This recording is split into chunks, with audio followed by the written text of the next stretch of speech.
Hello everyone. তো last ভিডিওতে দেখলে যে আমি রোড ক্রস করেছি, আর তারপর আমি বাস স্টপে এলাম বাস ধরার জন্য, কারণ আমাকে আমার গন্তব্যস্থানে যেতে তো হবে।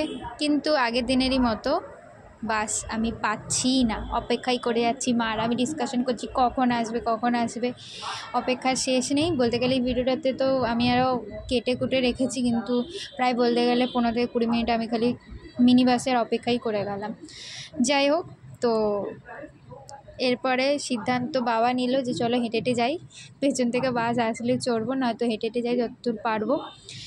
মায়ের শরীরটা খারাপ ছিল বলে পাচ্ছিলাম না, কিন্তু তাও মনটাকে কঠোর করে এগিয়ে গেছি। আর যদি লিটারালি বলি, আমরা পুরো রাস্তাটা 50 থেকে 70 বার ঘাট ঘুরি বাস আসছে ওই অপেক্ষাই করে গেলাম।